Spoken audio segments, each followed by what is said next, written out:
Hi అండి, అందరికీ నమస్కారం. అందరూ ఎలా ఉన్నారు? అందరూ బాగున్నారని అనుకుంటున్నాను. ఈరోజు వీడియో వచ్చేసి నేను 2 డేస్ రొటీన్ అనేది షేర్ చేస్తానండి. అలాగే ఈ రోజు నుంచి శ్యామలా నవరాత్రులు కదా, నేను పూజ అది ఎలా చేసుకున్నాను అన్నది కూడా ఈ వీడియోలో మీకు చూపిస్తాను. ఇక్కడైతే చూసారు కదా, ఫస్ట్ గ్రాడ్యుయేషన్ డే అనమాట. భాష్యం స్కూల్ చదువుతుంది కదా మా రెండో అమ్మాయి. తను ఇప్పుడు 5th అయ్యి 6th వస్తుంది. నాకు ముగ్గురు కిడ్స్ తెలిసిందే కదండి, ముగ్గురు అమ్మాయిలు. ఫస్ట్ పాప ఫస్ట్ ఇయర్ డిగ్రీ, తర్వాత తిని ఇప్పుడు 5th నుంచి 6th వస్తుంది నెక్స్ట్ ఇయర్. చిన్న పాప వచ్చేసి 2nd క్లాస్. ఇంకా ఈరోజైతే నేను కొంచెం మందిరం క్లీనింగ్ అది పెట్టుకున్నానండి. మందిరం అయితే నేను మొత్తం అంతా కూడా తీసేసి కొంచెం క్లీనింగ్ అది చేస్తున్నానండి. ఎందుకంటే మనకి ఫెస్టివల్స్ ముందు కొంచెం అలా క్లీన్ చేస్తూ ఉంటాం కదా. చాలామంది లాస్ట్ వీడియో కామెంట్ పెట్టారు, గురువారం పూట క్లీనింగ్స్ అవి చేయొద్దని చెప్పి. బుధవారం చేస్తానండి, ఒక్కొక్కసారి వీలవునప్పుడు గురువారం కూడా చేస్తూ ఉంటాను. ఇవన్నీ కూడా ఒకసారి మళ్ళీ క్లీన్ చేసేసి, మనకి విగ్రహాలు ఇవన్నీ కూడా క్లీనింగ్ ఉంటుంది కదా. ఏమన్నా ముఖ్యమైన పూజలు అంటే కనుక ముందు ఖచ్చితంగా చేస్తాం కదా. ఇంకా అవన్నీ కూడా చేస్తున్నాను. 3 రోజుల నుంచి క్లైమేట్ అయితే చాలా చల్లగా ఉంటుంది కదా.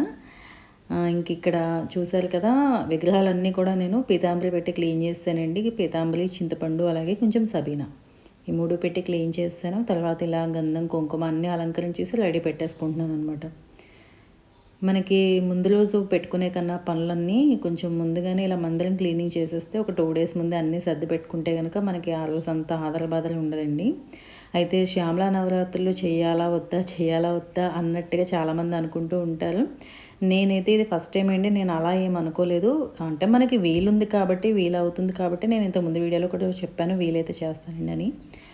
ఇంకా వీలవుతుందని చెప్పి నేను ఇవన్నిటికీ ప్రిపరేషన్స్ అయితే చేసుకుంటున్నాను. ఇంకా ఇక్కడ అన్నీ క్లీన్ చేసుకొని సర్ది పెట్టేసుకొని ఇంకా ఆ రోజంతా అయిపోయిందండి. ఇంకా తర్వాత ఇది ఈరోజు మార్నింగ్ అనమాట.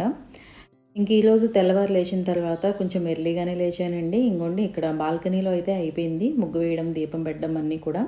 అలాగే చాలా వీడియోస్ చాలా కన్ఫ్యూజ్గా ఉంటున్నాయి కదండి. నవరాత్రులు, శ్యామలా నవరాత్రులు కానీ, వారాహి నవరాత్రులు కానీ చేయాలా వద్దా అన్నట్టు. అది మన మనసుకే అనిపిస్తే మనం చేయాలా వద్దా అన్నది మనకు అనిపిస్తే కనుక మనకు చేయాలనిపిస్తే చేయొచ్చండి. నేనైతే ఫస్ట్ టైం ఇది చేయడం, నేను ఇప్పటికొచ్చి చేయలేదు చెప్పాను కదా. నేనేం భయపడనండి, ఎందుకంటే మనకు కుదిరితే కనుక ఆ 9 రోజులు మనం పూజ చేసుకుంటే ఇంకా మంచిది కదా. ఖచ్చితంగా 2 పూట్ల పూజ చేస్తాము. కొంచెం ఉదయాన్నే పూజ అయిపోవాలనే ఇంటెన్షన్తో గబగబా వర్క్స్ అన్నీ చేసుకోవడం కానీ కొంచెం అలా బాగుంటుంది కదా. అదండి, ఇప్పుడు చేస్తే మళ్ళీ నెక్స్ట్ ఇయర్ చేయాలా వద్దా ఇవేమి నేను అలా ఏం పెట్టుకోనండి. అమ్మవారు అలా కుదిరిస్తే అన్ని రోజులు వీలైనంత వరకు చేయడానికే చూస్తాను. ఇంకా లోపలంతా కూడా పువ్వులన్నీ అలంకరించేసి ఇక్కడ కామాక్షి దీపం కూడా పెట్టానండి. ఈ 9 రోజులు ఇలా ఉంచేస్తాను అమ్మవారి దీపాన్ని. అయితే చాలా సింపుల్గా అయితే చేస్తున్నానండి నేను. ఇంకా సపరేట్గా పీఠం పెట్టి ఇదేమి కాదు. మందిరం దగ్గర చేస్తానని చెప్పాను కదా. ఇక్కడ అమ్మవారిని నేను ఇప్పుడు కూడా నవరాత్రుల్లో ఈ అమ్మవారిని, లక్ష్మీదేవి అమ్మవారిని పెట్టుకుంటాను. ఎందుకంటే నా దగ్గర లలిత అమ్మవారి విగ్రహం లేదు కాబట్టి లక్ష్మీదేవి అమ్మవారిని మనం అమ్మవారి కింద భావించి పెట్టుకుని పూజ అయితే చేసుకోవచ్చు. నేనైతే అలాగే చేస్తున్నానండి. ఇంకా అఖండ దీపం, కలశం ఇవన్నీ కూడా లేకుండా ఇలా మనం సింపుల్గా కూడా చేసుకోవచ్చు. నేను ఏ నవరాత్రికి కూడా అఖండ దీపం, కలశం 2 పెట్టనండి. కొంచెం 9 రోజులు కొంచెం 2 పూట్ల పూజ చేస్తాను, ప్రసాదం పెడతాను. అలాగే ఏ అమ్మవారు అయితే వాటికి సంబంధించిన స్తోత్రాలు, శ్లోకాలు ఇవన్నీ కూడా చదవడం, కొంచెం మనకి కూడా చాలా పాజిటివ్ ఎనర్జీ ఉంటుందండి ఇవన్నీ చేయడం వల్ల. కలశం అఖండం పెట్టే చేయాలా, పెట్టకుండా చేయాలి, ఇంక ఇలాంటి అనుమానాలు ఏం అక్కర్లేదు.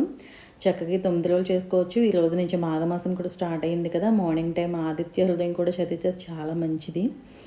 చూసారు కదా, అన్నీ కూడా సిద్ధం చేసిన తర్వాత మా వాళ్ళు కూడా వచ్చి కూర్చున్నారు పూజలో. నేనైతే చదువుతూ ఉంటాను మంత్రాలు అవి. ఇంకా ఆయన అయితే ఉపచారాలన్నీ చేసి ఇలా పువ్వులు అయితే అలంకరించేశారు.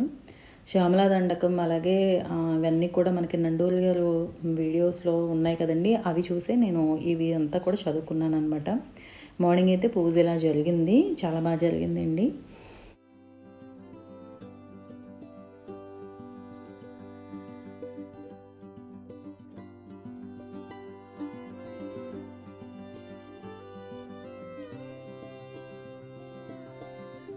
నవరాత్రులు అయితే నేను ఇలా మందిరం దగ్గర సింపుల్గా ఇలా ప్లాన్ చేసుకున్నాను. మీకు కూడా ఎవరికైనా స్టార్ట్ చేయాలనిపిస్తే కనుక లాస్ట్ 3 డేస్ కానీ 5 డేస్ కానీ మనం చేసుకోవచ్చు, లేదా 9 డేస్ కుదిరితే 9 డేస్ కూడా చేసుకోవచ్చు. ఇవాళ సాయంత్రం నుంచి అయినా సరే మనం ఈ నవరాత్రి అనేది చేయాలంటే కనుక మొదలు పెట్టచ్చండి. అందుకోసం ఈ వీడియో అయితే నేను ఇవాళే పోస్ట్ చేశాను. ఎవరికన్నా చెయ్యాలి అని అనిపిస్తే కనుక చేసుకుంటారేమో అని చెప్పి. నవరాత్రులు అంటే మనం అంతా అన్నీ పెట్టి చేయాలన్న ఇదేం లేకుండా ఇలా సింపుల్గా కూడా చేసుకోవచ్చు.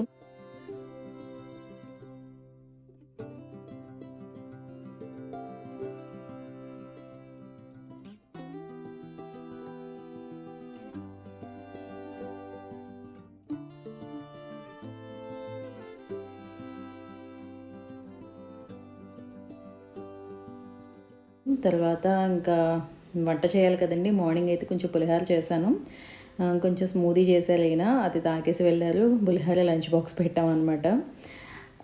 ప్రసాదం చేశాను, అదే లంచ్ బాక్స్. ఎందుకంటే మార్నింగ్ ఇన్ని పనుల మీద అవ్వదు కదా, కుకింగ్ చేయడం నాకు అవ్వలేదండి ఈరోజు. అందుకని చెప్పి నేను అలా పెట్టేశాను లంచ్ బాక్స్. ఇంకా మధ్యాహ్నంకి ఈయనకి వచ్చేసి అంటే మాకు ఇంకోండి ఇక్కడ చపాతీ పిండి అయితే కలుపుతున్నాను పరాటాస్ చేద్దామని.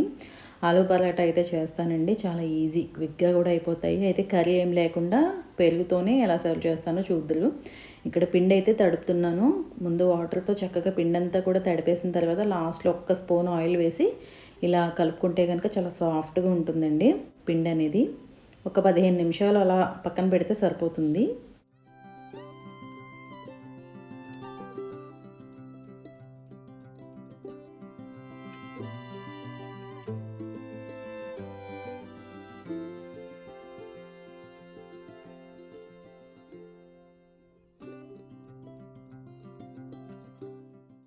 ఇంకా తర్వాత నేను ఇక్కడ కొత్తిమీర అయితే కట్ చేస్తున్నానండి. కొత్తిమీర నేను చాలా ఎక్కువ వాడుతుంటాను కూరల్లో కానీ ఇలా వీటిల్లో కానీ. 2 రబ్బలు 3 రబ్బలు ఉండదనమాట. ఒక హాఫ్ బంచ్ అయితే తీసుకుని ఎక్కువ యూజ్ చేస్తూ ఉంటాను.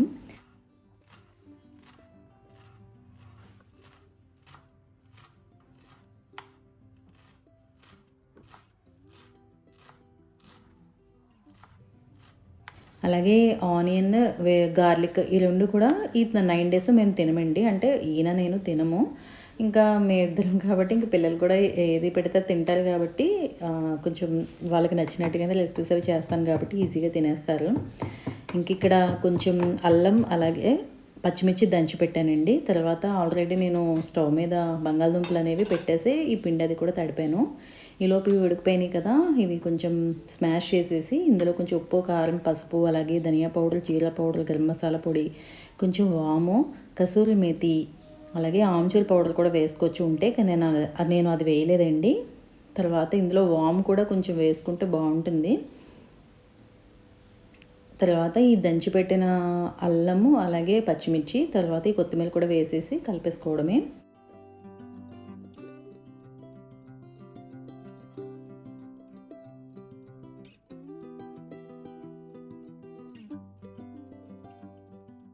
ఇలా కలుపుకున్న తర్వాత నేను బాల్స్ చేసి రెడీ పెట్టేసుకుంటానండి. ఇవి కూడా బాల్స్ చేసేసి అలాగే గోధుమ పిండి కూడా కొంచెం నాని ఉంటుంది కదా, దీన్ని కూడా తీసి బాల్స్ చేసేసి పక్కన పెట్టేస్తాను. ఇప్పుడు ఇంకా పరోటాలు గబగబా చేసేసుకోవచ్చు.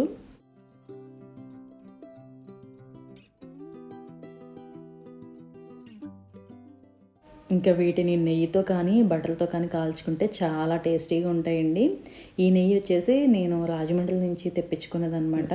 పోసులా ఉంటుంది నెయ్యి, బాగుంటుంది. అంటే చాలా టేస్టీగా ఉంటుంది. ఎప్పుడు అక్కడికి అటువైపు ఎవరు వెళ్ళినా మ్యాక్సిమం అక్కడి నుంచి తెప్పించుకోవడం చూస్తాను. ఇంట్లో చేసింది అంత ఎక్కువ ఉండదు కదండి, ఎక్కువ రాదు కదా. కొంచెం ఇలా పరోటాస్, చపాతీలు ఇలాంటివి చేసినప్పుడు నేను నెయ్యి ఎక్కువ యూజ్ చేస్తాను. నెయ్యి పర్వాలేదండి, తింటే మంచిదే. ఇప్పుడు మనం 2 పరోటాలు తిన్నామనుకోండి, ఒక 2 స్పూన్లు నెయ్యి వెళ్తుంది అంతే కదా. కాబట్టి పిల్లలకి నేతితో చేసినవి బాగుంటాయని చెప్పి అలా చేస్తూ ఉంటాను. ఇంక ఇక్కడ మాకు లంచ్ అయితే నేను ఈరోజైతే ఇలా ప్రిపేర్ చేశాను. సాయంత్రం కూడా ఇంక ఇదే కొంచెం పక్కన పెట్టేశాను పిండి, అలాగే స్టఫింగ్ కూడా సాయంత్రం వాళ్ళకి మళ్ళీ చేయొచ్చు అని చెప్పి. ఇంకా ఇక్కడ చెప్పాను కదండి, రైతాతో చేస్తాను నేను సర్వింగ్ అనేది పరాటాలు. ఇక్కడ కీర దోశ అయితే తురిమేసి పెట్టాను. తర్వాత ఇలా పచ్చిమిర్చి, కొత్తిమీర, తర్వాత ఉప్పు, పసుపు, కొంచెం కారం ఇవి కూడా వేసేసి ఒకసారి దంచుతున్నానండి. మనకి పెరుగుతో చాలా వెరైటీ రైతాస్ అనేవి చేసుకోవచ్చు.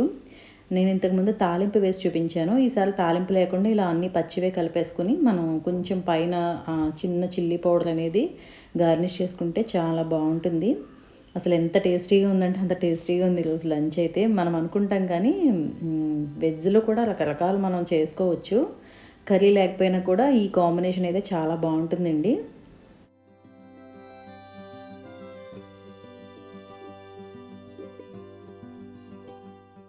ఇంకా తను కూడా వచ్చేసారు. తర్వాత ఇద్దరం కలిసి ఇంకా లంచ్ చేసేయడమే. చూసారు కదండి, ఈరోజైతే ఈ సింపుల్ వ్లాగ్ అనేది మీతో షేర్ చేశాను. నవరాత్రి పూజ నేను ఎలా చేశాను అన్నది మీకు ఒక ఐడియా ఉంటుంది, మీరు కూడా చేసుకుంటారని చెప్పి ఈ వీడియో ముందుగా అయితే పోస్ట్ చేయడం జరిగింది. నవరాత్రి పూజలో చేసుకోకపోయినా డైలీ మాత్రం అమ్మవారికి సంబంధించిన స్తోత్రాలు శ్లోకాలు చదువుకుంటే శ్యామలా అమ్మవారికి సంబంధించినవి చాలా మంచిదండి. అదండి ఈరోజుటి వీడియో. చూశారు కదా, వీడియో నచ్చితే కనుక తప్పకుండా లైక్ చేయండి, షేర్ చేయండి, కమెంట్ చేయండి, ఛానల్ని సబ్స్క్రైబ్ చేయండి. మళ్ళీ ఒక మంచి వీడియోతో మళ్ళీ మీ ముందు ఉంటాను. Thank you for watching.